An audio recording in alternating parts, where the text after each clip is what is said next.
본문에 하나님께서 이스라엘 백성들을 향하여서 이렇게 말씀하십니다. 너희를 향한 나의 생각을 내가 하나니 너희에게 주길 평안을 주려는 것이지 재앙을 주려는 것이 아니다. 그리고 너희 장래에 소망을 주려는 것이 나의 생각이다 라고 이렇게 말씀하고 있는 것을 보게 됩니다. 오늘 이 예레미야 29장은 이스라엘, 유다죠. 유다의 시드기야 왕 시절 이제 이미 바벨론에 의해서 멸망당해서 포로로 끌려간 사람들이 있었습니다. 그리고 지금 이 말씀은 바로 바벨론에서 포로 생활하고 있는 이스라엘 백성들을 향해서 지금 예레미야 선지자가 이렇게 들려주는 말씀이죠. 왜 이 말씀을 들려주느냐면 그 당시 이제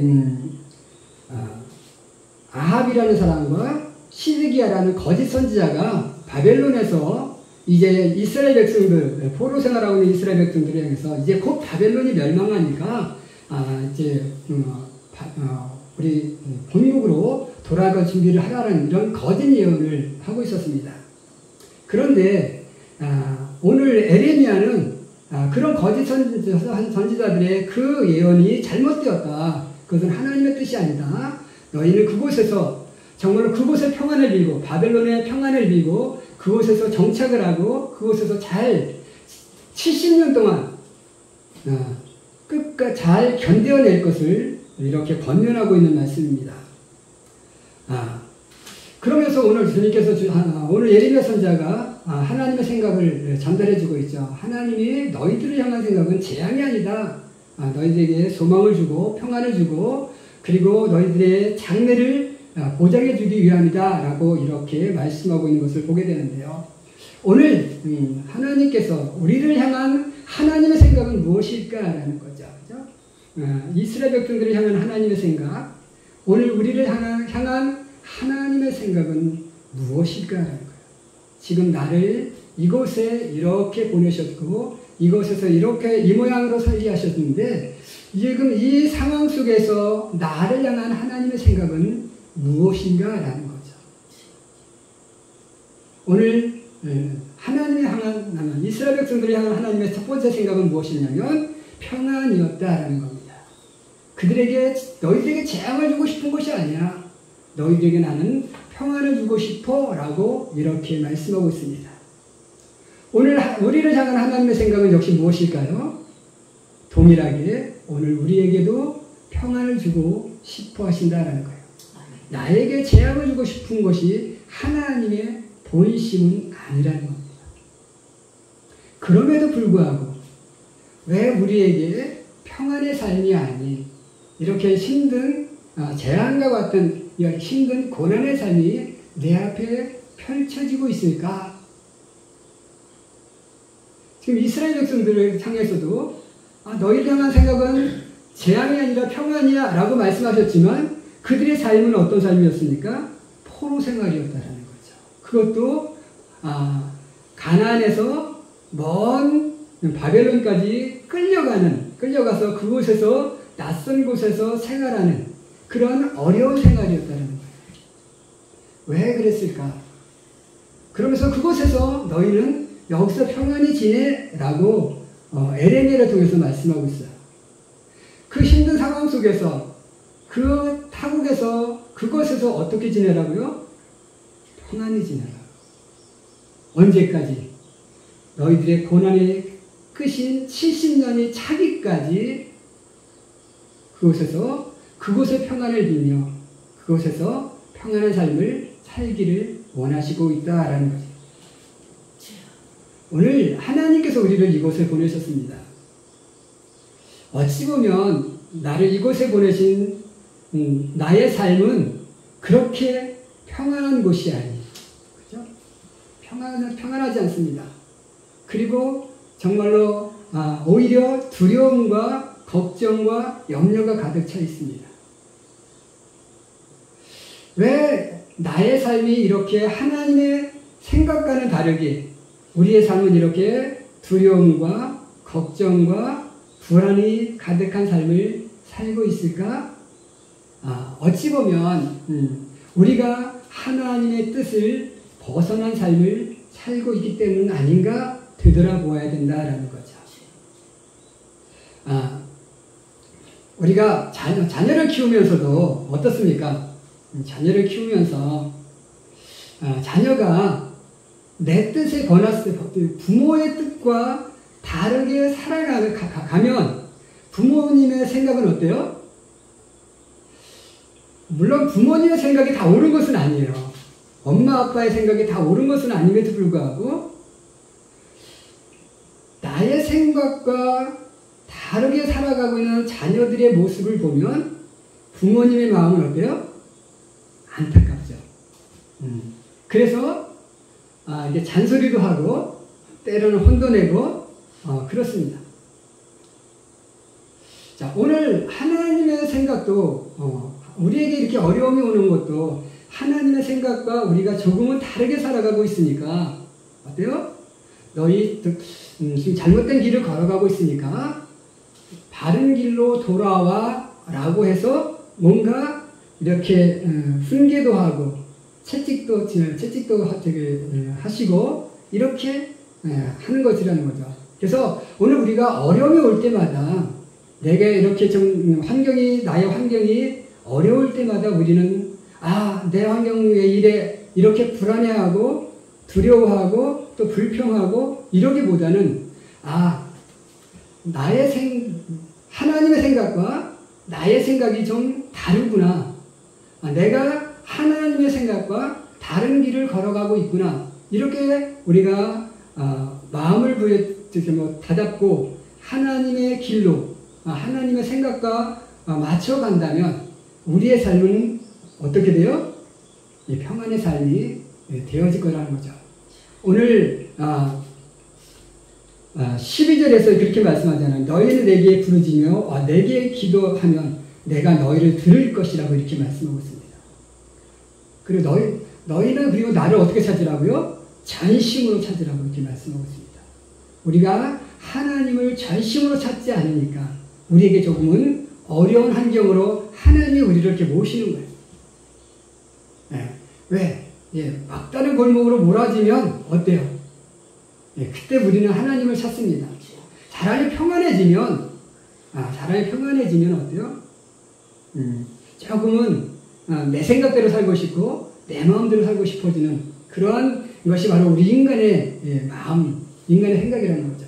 그래서 오늘 하나님의 생각과 다르게 나에게 어려운 환경이 주어질 때마다 우리는 기억해야 될 것은 나의 길이 조금은 하나님의 뜻과 다르지 않나 이렇게 돌이켜보시고 그런 모습이 나에게 보여진다면 그런 나의 모습을 회개하고 하나님을 전심으로 찾고 찾음으로 말미암아 하나님 나의 기도를 들으시고 내 삶 속에 하나님의 평안이 임하는 그런 하나님의 은혜가 우리 사랑하는 성도들의 삶 속에 있어지기를 주님의 이름으로 간절히 축원해 드립니다.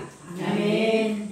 두 번째로 하나님께서 우리에게 주시고자 하는 하나님이 우리를 향한 하나님의 두 번째 생각은 무엇일까? 하나님께서는 우리들에게 미래를 주고 싶어 하신다라는 겁니다.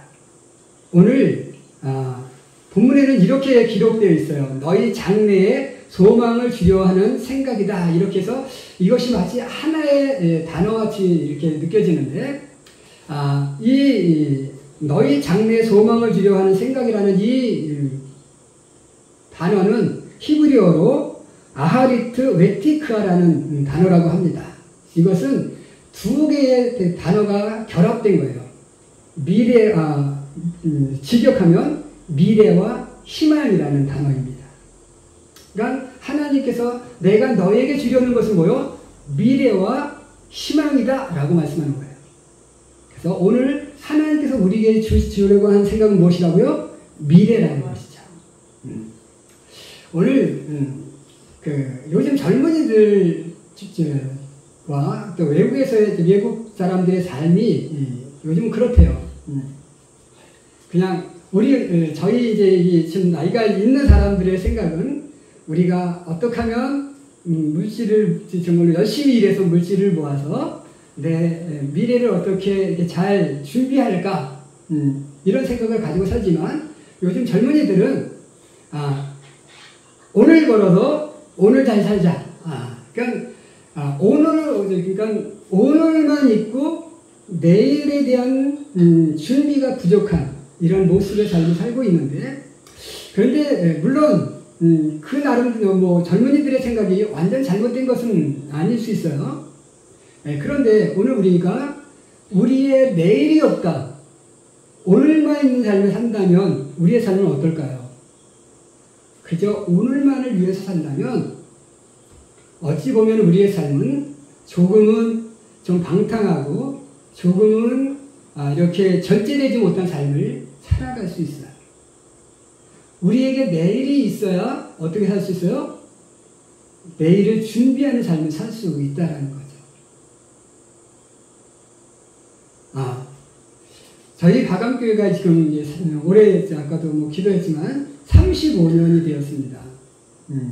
한때는 뭐 이렇게 많지는 않았지만 그래도 한 18분까지 이렇게 성도님들이 나오던 시절이 있었어요. 그런데 이제 이렇게 시골이라는 상황 때문에 이제 자꾸 이제 이사 나가고 해서 이게 점점 줄어들다가 이제 코로나 시기가 돼서 이제 대면 예배가 중지가 되고 나서 이렇게 교회가 텅 비어졌습니다. 어찌 보면 이게 교회가 텅 비니까 뭐 나오는 성도도 없고 그러니까 어떤 마음이 들까요? 이제는 끝이다, 이런 마음이 들 수도 있다라는 거죠. 희망이 미래가 보이지 않을 수 있어요. 과연 이 교회가 이게 계속 지탱할 수 있을까? 그런 생각도 들 수 있겠지만, 그러나 그럼에도 불구하고 이렇게 계속적으로 소수의 인원이 모여서 예배를 드리는 이유는 뭐야?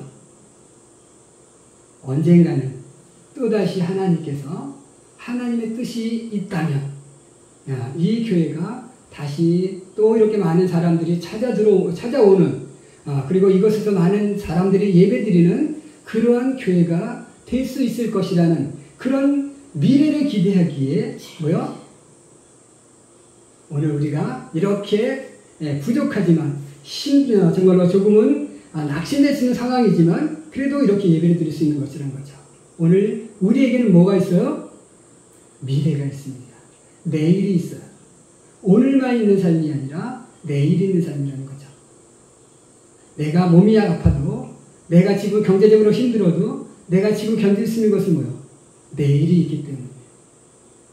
그래서 오늘 우리는 힘들고 어렵고 고통 속에 있을지라도 그냥 오늘 끝장내자, 이런 그런 모습이 아니라 오늘 힘들어도 내일이 하나님께서 나에게 좀 더 좋은 환경을 주실 것이라는 그런 믿음을 가지고 하나님을 전심으로 찾음으로 말미암아 하나님께서 우리에게 또 다른 내일, 또 다른 미래를 우리에게 주시는 그런 하나님의 축복을 받으며 살아가시는 우리 귀한 성도들이 될 수 있기를 주님의 이름으로 간절히 축원해 드립니다. 마지막 세 번째로 희망을 주시고 싶어 하시는 것이 하나님의 생각이라는 겁니다. 미래와 희망을 주고자 하는 것이 나의 생각이라고 하나님이 말씀하고 있습니다. 희망을 우리에게 주고 싶어 하시는 거예요. 자, 희망이 무엇입니까? 희망은 이렇게 내가 바라는 것이잖아요. 그죠? 내가 꿈꾸는 것. 그러니까 꿈을 우리에게 늘 허락하여 주신다는 거죠. 오늘 이스라엘 백성들에게 하나님께서는 내가 너희에게 평안을 줄 거야. 너희 그곳에서 그냥 끝까지 그냥 너희 영원히 바벨론에서 본국으로 돌아갈 수 없어 라고 한다면 그들에게 희망, 평안한 삶이 보장될까요? 보장되지 않습니다. 하나님께서 그렇게 말씀하시죠. 70년이 차면 내가 너희를 어디로? 다시 이스라엘 가나안 땅으로 너희를 이끌어 가겠다라고 말씀하십니다. 그 70년 후에 가나안 본국으로 돌아갈 수 있다라는 그 희망이 뭐야? 그 희망이 있으므로 그들은 그곳에서의 그 고난의 삶을, 그 역경의 삶을 참아낼 수 있는 힘이 생길 수 있다라는 거죠. 오늘 우리에게도 정말로 이 꿈이 없으면, 우리에게 이 희망이 없으면 우리는 어떨까요? 우리도 여전히 낙심하며 절망하며 그냥 포기하고 살아갈 수밖에 없다라는 거죠. 나의 아픔이 나을 수 없다 라는 그래서 정말 그것을 포기한다면 어때요? 그냥 그곳에서 끝이 나는 거죠. 저희가 이제 지금 이렇게 어르신들을 모시고 있는데, 옛날에 한 어르신이 있었습니다. 이 어르신은 자기가 오고 싶어서 저희 집에 오신 분이 아니셨어요. 자녀가 아들이 어머니를 모시기 힘드니까 어머니에게 우리 여행 갑시다. 여행 갑시다. 그러고 차를 태워서 막 다니다가 저희 집에 내려놓고 가신 거예요.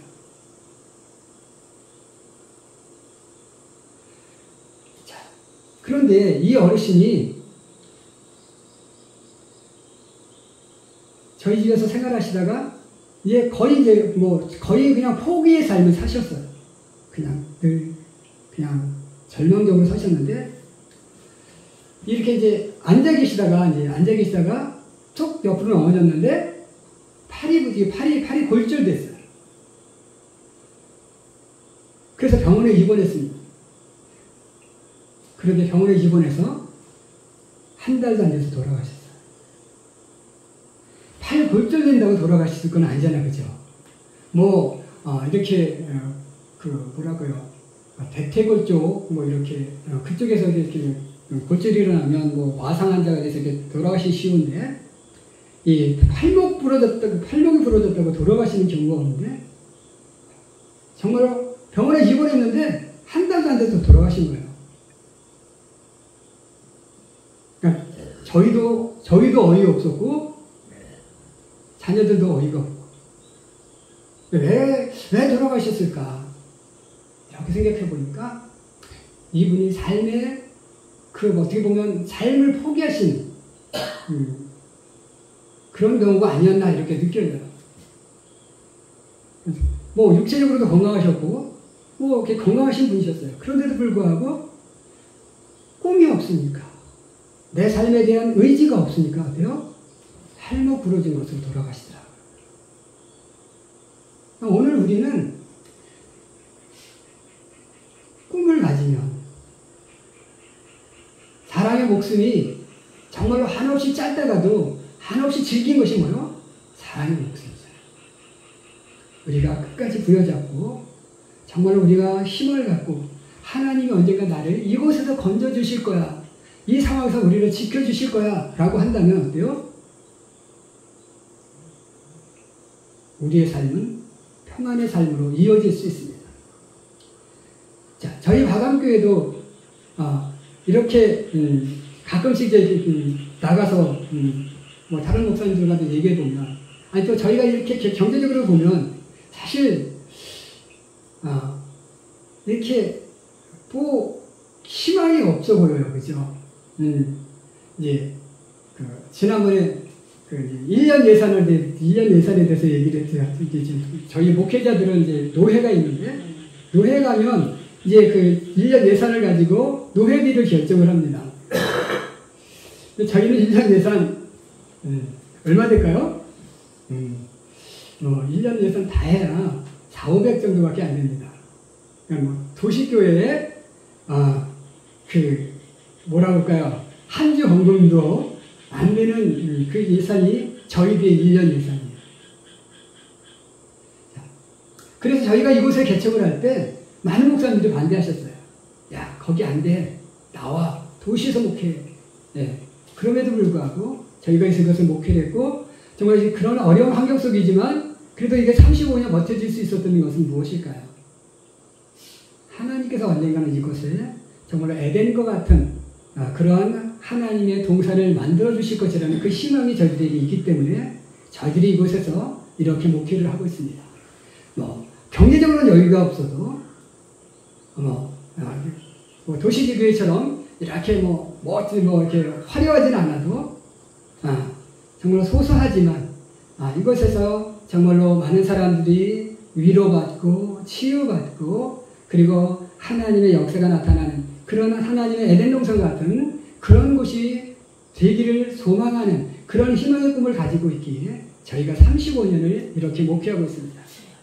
오늘 정말로 하나님께서 언젠가 이것을 그렇게 만들어 주실 것이라 저희는 믿습니다. 우리는 그것을 위해서 기도하고 또 그렇게 마음 먹고 사니까 어때요? 조금 어려워도 편안하게 조금은 힘들어도 정말 웃으며 이렇게 생활할 수 있는 것이죠. 오늘 우리 귀한 사랑하는 성도 여러분들도 바로 내가 처한 그곳에서 정말 힘들어 이래 하면서 작은 것 가지고 또 어떻게 보면 또 내 입장에서는 그것이 가장 큰 아픔이지만 그러나 그 아픔 때문에 절망하고 포기하는 인생이 아니라 언젠가 하나님이 나를 정말로 치유해 주실 것이라는 나를 정말 이 상황에서 건져 주실 것이라는 그 희망을 가지고 정말로 견디고 또 기도하고 하나님을 찾고 또 찾음으로 말미암아 하나님께서 나의 상황을 건져 주심을 통하여 나의 삶 속에 하나님의 참된 평안이 자리 잡는 그런 하나님의 축복이 우리 사는 성도 삶 속에 있어지기를 간절히 축원해 드립니다. 기도하겠습니다.